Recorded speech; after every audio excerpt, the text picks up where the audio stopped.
Bienvenue sur ma chaîne Microsoft Make Code Arcade, tutoriel numéro 3. Quand on va appuyer sur le bouton vers le haut, le personnage va s'animer. On va dans contrôleur, on prend le deuxième bloc. On va changer A pour Up. On Up button pressed. Et là, on va aller dans Animation. On va prendre le premier, Animate. Et qui on va animer? Ça va être notre héros. Alors, on n'a pas d'animation pour le héros, il faut la créer complètement. Alors, la première image, ça va être le petit poussin, comme ça. On fait son corps, on va faire une aile, on fait une autre aile. Après ça, remplissage avec le pot de peinture. On va aller chercher son petit bec. Oups. Son petit bec avec le pinceau. Comme ceci. On va faire un petit œil. Mettre le blanc dans les ailes, comme ceci. Et on va aller faire des petites pattes avec le crayon. Hop. Alors, j'ai mon image numéro 1. Je pense que je vais rapetisser son aile ici avant de continuer. Voilà, comme ça, c'est mieux. Alors, j'ai mon image numéro 1. J'appuie sur le bouton clone et je clone mon image. Mon image numéro 2, je vais aller choisir le bouton sélection ici et je vais rapprocher mes ailes. Comme ça. Et après ça, je vais changer ma vitesse. Chaque image va apparaître seulement 1/10 de seconde. Donc, je mets 100. Et en cliquant sur Play, tic, tic, tic, tic, ça me fait mon petit poussin qui vole. Alors, vous qui a l'air fat un peu, je vais le rapetisser en enlevant des blocs et en mettant de la transparence ici. Donc, je vais prendre le crayon, transparence, et je vais aller faire une petite cure d'amincissement, comme ça. Alors, en appuyant sur Play, quand même pas si pire, ça s'en vient. Si je fais ça comme ça, il y a un bloc que peut-être je peux enlever lui ici. Tiens, ça va faire mon animation. Clique sur Done. Donc, j'active le loop et lorsque je fais le bouton vers le haut pour m'envoler, hop, mon petit personnage se met à voler quand j'appuie sur le bouton vers le haut. Maintenant, quand je lâche le bouton et qu'il tombe, je veux une animation différente. Excusez. Alors, je vais cloner ce bloc au complet, duplicate. Au lieu de chercher Pressed, on va aller chercher Released. On va aller charger l'animation. Cette fois-ci, je veux un poussin qui descend. Je vais prendre mon efface, grosse efface, et ça va être plus facile de recommencer à 0. Alors, avec le crayon, je vais choisir le jaune et très rapidement. Petit crayon. Je vais faire une petite tête là. Et je vais faire son petit corps là. Remplissage. Et je reviens avec le crayon. Je lui fais des ailes. Je vais faire une petite aile comme ça. Une petite aile comme ça. Des petites pattes vers le bas. Comme ça. Blanc dans les ailes. Avec l'outil de remplissage. Et maintenant le petit bec avec l'œil. Alors, crayon orange. Bec. Voilà. Peut-être un bloc de trop. Un bloc de trop pour le bec. On va se remettre des blocs en jaune. On va faire une tête. Très approximatif. Et les deux petits yeux. Voilà. Et on va augmenter nos ailes un petit peu. Like this. Avec un petit peu plus de blanc pour les ailes. Alors, j'ai mon bloc 1 d'animation. Et je vais effacer l'autre. Et je vais cloner mon bloc 1. Et ensuite déplacer mes ailes. Et ça, les animations, on peut passer des heures et des heures et des heures. Là, je fais ça très rapido. J'aurais pu aller chercher une animation dans la galerie aussi. Et là, si je regarde mon animation, c'est mon petit oiseau qui descend. Alors, donne. Et le résultat final, c'est que l'oiseau, quand il monte, il ressemble à quelque chose. Quand il descend, il est différent. Donc, quand il monte, il est comme ça. Quand il descend, il est comme ça. Il est monté comme ça, descend comme ça. Mais quand il arrive et qu'il ne bouge plus, que sa vélocité est 0 sur les Y, on veut qu'il devienne fixe. Alors ici, on va aller chercher dans Game. On Game Update. On Game Update, on va prendre une logique comparaison.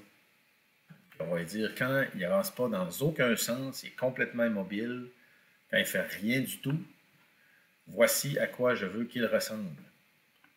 Alors, on va aller chercher ici dans logique. On a besoin d'un boolean qui est complètement en bas pour avoir deux comparaisons. La première comparaison va aller là, encore dans logique. La deuxième comparaison va aller de l'autre côté. Donc, dans logique, on a été chercher en bas complètement ce qu'on appelle un boolean, c'est-à-dire qu'il faut combiner deux comparaisons. Et AND, donc les deux comparaisons doivent être vraies. Et on va ici dans Sprite, on va prendre le bloc MySpriteX. On va aller en chercher un autre, MySpriteX. Mais dans l'autre, on va dire si sa vélocité sur les X est égale à 0, sur les Y, les X, vélocité X, et aussi que c'est vrai, sa vélocité sur les Y va être 0 de notre héros. Il va être complètement immobile. On va aller dans Sprite, on va descendre dans Image en bas. Et on va dire son image, ça va être le petit canard qui est dans MyAssets, il est là. Done. Donc, si notre héros est complètement immobile, par défaut, il va le mettre stable. Il est immobile.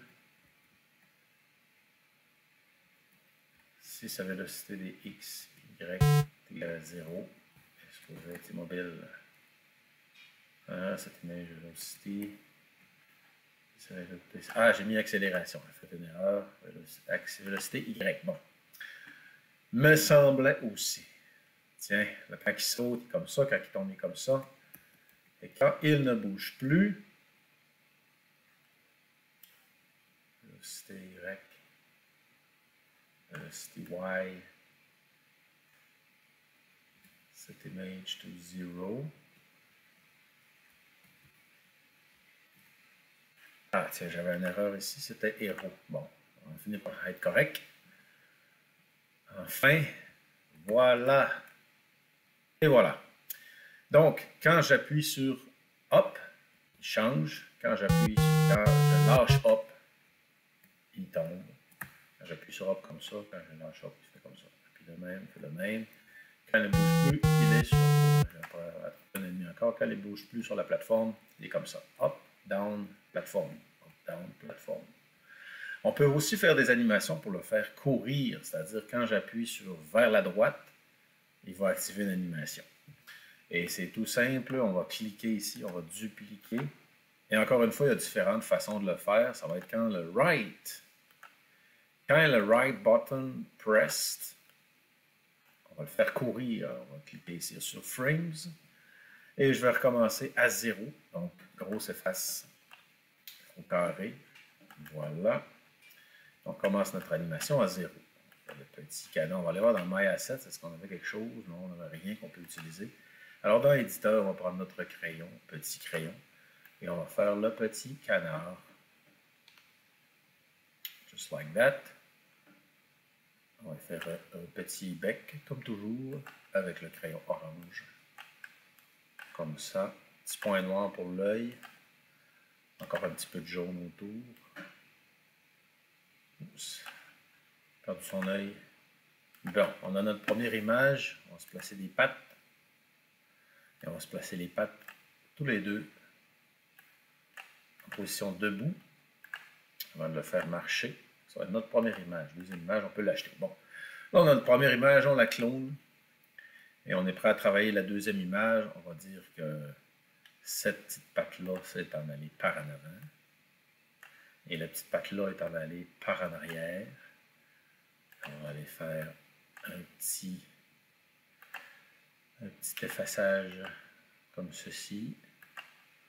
Like that. Et après ça, on va dire que la petite patte en avant s'est ramenée au milieu. On va cloner. La première patte s'est ramenée au milieu. Like this. Et la deuxième patte s'en est en allée par en avant. On peut faire un petit changement comme ça. Like that. C'est assez difficile de dessiner un bonhomme qui marche avec le minimum. Si on regarde l'animation, Ça s'en vient. On peut cloner notre image encore, faire sélection, cloner ça, tasser ça. Ça commence à ressembler à quelque chose. C'est assez difficile de faire l'animation, juste deux pattes. Deux pattes aussi courtes, on va dire.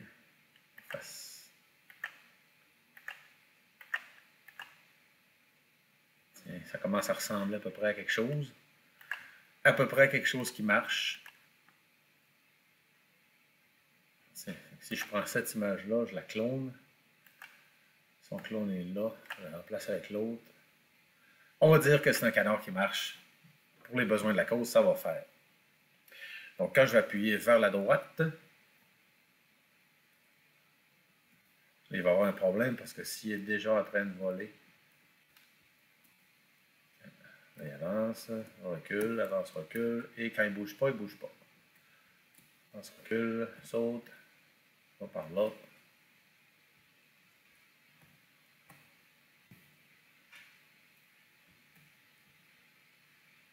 Et il marche, ne bouge pas, vole en montant, tombe. Vole en montant, tombe. Quand il tombe, c'est pas très chic. On va essayer de le refaire plus comme j'avais envie. On va rajouter quelques petits blocs jaunes ici. On va mettre un peu de... Ah, comme ça, c'est déjà plus... comme je l'imaginais. Tiens. On va rajouter des blocs jaunes ici. À peu près comme ça. Just like that. Done. Bon. On a amélioré nos animations et maintenant, nous avons une animation pour marcher. Marcher sur le reculon, ça marche. Voler, ça va. Descendre, ça va. Monter, descendre, monter, descendre, monter, descendre. Voilà, il n'y a pas trop de bugs. Et voilà, quand j'avance, oh, quand je suis dans les airs, j'avance. Marche comme ça. Tiens, bon, pas si pire. Maintenant, on va rajouter le bloc pour capturer les pommes. Alors, c'est tout simple. D'abord, on va faire un petit collapse. Collapse block. Collapse block. Voilà. Maintenant, le menu pour ajouter, capturer les pommes. Donc, c'est dans Sprite. On va descendre ici. On va prendre Overlap. Le premier overlap, on va le placer sur la surface de travail qui commence à être pleine de blocs. Donc, overlap. Quand un sprite de catégorie joueur va arriver sur un sprite de catégorie food, d'abord, on va faire disparaître le sprite, donc ça va être destroy. Et ça va être destroy qui? C'est l'autre sprite qui se fait détruire. Il pourrait se faire détruire avec des petits cœurs qui arrivent partout. Donc, en cliquant sur le plus, je vais aller chercher les options. Je vais mettre Hearts, puis je vais mettre, mettons, 1 seconde de petits cœurs. Donc, c'est 1000. Et après ça, ça va me donner, disons, dans Game, plutôt dans Info. Dans Info, on va aller chercher Life, Change Life by 1. Ça veut dire que ça va me donner une vie. Change life by 1, donc au démarrage, il faudrait spécifier qu'on a 3 vies. Alors, je vais aller dans Info et Set Life to 3 et le mettre dans mon On Start. Donc, après avoir spawné le héros, il va me donner mes 3 vies. Et quand je vais ramasser une pomme, on ramasse une pomme. Ça, voilà, ça va nous donner des vies de plus. Ça va nous donner une vie. Ça me donne une vie. Je suis rendu à 5 vies. Et après ça, on va se mettre une barre de santé. Attendez, on va aller ici. Là. On va aller chercher la barre de santé, la power bar. Comment on pourrait l'appeler? La health bar, status bar. Les health points. Et pour faire ça, il faut aller complètement en bas où il y a le plus qui c'est marqué extension. On clique sur extension et on va descendre ici. Qu'est-ce qu'on peut trouver? Health bar. Où sont-elles? Voilà, status bar, c'est ici. On clique et ça va nous installer des nouveaux blocs. Alors, dans status bar, on va aller chercher le premier en haut complètement, qui va être Health Create. Et celui-là, on va le mettre dans notre spawn héros. Set hero kind of player et juste en dessous, ici, on peut le mettre complètement en dessous. Ouais, mettons-le en dessous. On va mettre status bar. Et sa largeur va être 20, sa hauteur va être 4 et ça va être de type santé. On va aller chercher un autre bloc qu'on va lui donner sa valeur, ça va être de 10. Et automatiquement, si je me souviens bien, quand l'ennemi va arriver sur nous, il va nous enlever un. Ben, quand un projectile nous arrive dessus, ça peut nous enlever un point sur notre status bar. Et pour faire ça, on va demander à notre sprite, à notre ennemi, de tirer quelque chose, ou on peut le mettre sur quand le héros touche un ennemi. Ça, c'est dans le bloc on sprite of kind enemy overlap kind of player. Au lieu de se mettre un game over tout de suite, on va aller chercher dans status bar. Et je crois qu'on a le status bar, kind health, display, cette status bar list, set value, change status bar value by 1. Donc, quand un joueur de type ennemi va arriver sur notre joueur ici, on va perdre un point sur notre status bar. Et là, je vois que value by 1, je ne sais pas pourquoi j'ai marqué 1 DS, c'est bizarre. Change status bar by 1, voilà. Test number 2, et ça devrait tout. Ça change notre status bar quand l'ennemi nous arrive dessus. Si on fait moins 1, cette valeur 2, cette value 210, status bar. Set value 210 attach spirit. On s'en sert pas souvent de ces valeurs-là. Cette label events. Parce que normalement, elle est attachée complètement status bar attach to. C'est parce qu'il y a une fonction attach to. Aha, elle est ici. Attach to hero. Voilà. Donc, notre héros a une status bar. Et si on met 100 ici, parce que je pense que par défaut, c'est 100. Et voilà, c'est pour ça que notre status bar était rouge. Maintenant, à chaque fois qu'un ennemi va arriver sur notre héros, on va faire diminuer la status bar de 1. Si on change notre 1 ici pour 20, ça va faire que chaque ennemi, dans les catégories différentes d'ennemis qu'on peut créer, chaque ennemi peut nous causer plus ou moins de dommages. By 20, c'est pas by 20, c'est by moins 20. Bon, là, on va être correct. Alors, dans mon overlap qui dit que quand un sprite de type ennemi overlap un sprite de type player, mon status bar va changer de 20. Donc, juste toucher un ennemi. Et là, parce que j'ai touché l'ennemi une fois, ça m'a changé tout de suite de 20 d'un coup sec, mais peut-être qu'il faudrait que ça détruise l'ennemi aussi. Pour dire, ben, tu sais, ça m'a pas juste touché, ça m'a pas tué complètement, mais ça m'a enlevé 20 points. Donc, ce qu'on va faire, on va retourner dans Sprite et on va mettre Destroy Sprite. Et c'est quel sprite qui va être détruit? Ça va être Other Sprite. Qu'on met ici, tout simplement. Et on peut mettre un effet avec du feu, mettons. Spray pendant une demi-seconde. Tiens, je vais laisser l'effet stop. Donc, maintenant qu'un ennemi me touche, l'ennemi va se détruire, mais je vais juste perdre un petit peu de valeur dans mon status bar. Maintenant, répondre à la question, comment je fais pour agrandir ma map? J'ai une petite map. Bon, j'ai une petite map, j'ai trouvé une pomme, je ramasse ma pomme, ramasse mon autre pomme. Dans une vingtaine de secondes, il y a un autre ennemi qui se pointe. Si l'ennemi... Oh! Destroy Other Sprite. Destroy... Ah, c'est pas lui, c'était Other Sprite. Hey, la grosse erreur qu'on a faite là. Lui qu'il faut qu'il se fasse détruire, c'est Sprite. Quand un Sprite, je vais grossir ici, là. Quand un Sprite de catégorie ennemi touche un autre Sprite de catégorie player, change la status bar de moins 20 et détruit immédiatement l'autre, le Sprite qui a attaqué le Sprite initial, c'est-à-dire lui. Bon, j'ai perdu 20% et l'autre Sprite s'est fait détruire avec une demi-seconde de spray. Je vais mettre une grosse 2 secondes, tiens. Ou un gros 5 secondes. Bon, maintenant, quand l'ennemi m'arrive dessus, là, c'est codé comme faux. Vous allez voir, on va le laisser m'arriver dessus. Ma status bar va baisser de 20 et l'ennemi va être détruit. Grossir la map, c'est tout à fait simple. On va aller dans notre OnStart. On va laisser faire notre ennemi ici, on va faire un petit collapse. On va aller dans le OnStart, il faut aller dans notre map. Donc, vu que les OnStart, quand même pas grand-chose, on peut le mettre un petit peu à part ici. Et on va cliquer sur notre tilemap. Alors, en bas de la tilemap, en bas à gauche, vous avez 16 par 16. Et on se rappelle que c'est X, Y, donc le premier 16, c'est la largeur de gauche à droite.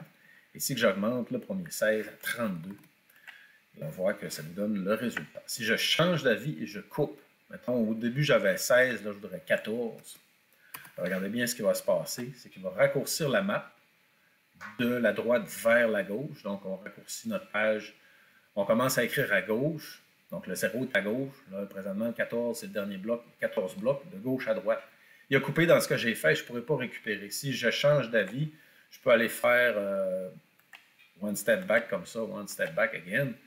Mais si on coupe, ben, il va couper dans ce qu'on a fait. Et si on modifie l'autre chiffre, l'autre 16, c'est de haut en bas. Donc, en haut, c'est 0, le bloc 0. Et en bas, c'est le bloc 16. Donc, si je mets 32, je fais Enter, il est rallongé vers le bas. Si on veut faire, par exemple, un jeu où on descend, ben, on va rallonger le Y. Et, je répète, si on fait des modifications, je vais aller mettre des tuiles, par exemple, je vais mettre des tuiles ici, là. Et si je remodifie ma map et je veux redevenir à, disons, 12 de hauteur, ben, il m'a enlevé le surplus que j'avais fait, ben, il est disparu. Là. On ne va pas le récupérer à moins de le copier, de le coller et de le déplacer avant de couper la map. Et c'est tout pour le tutoriel numéro 3. Revenez-nous pour le tutoriel numéro 4. À bientôt.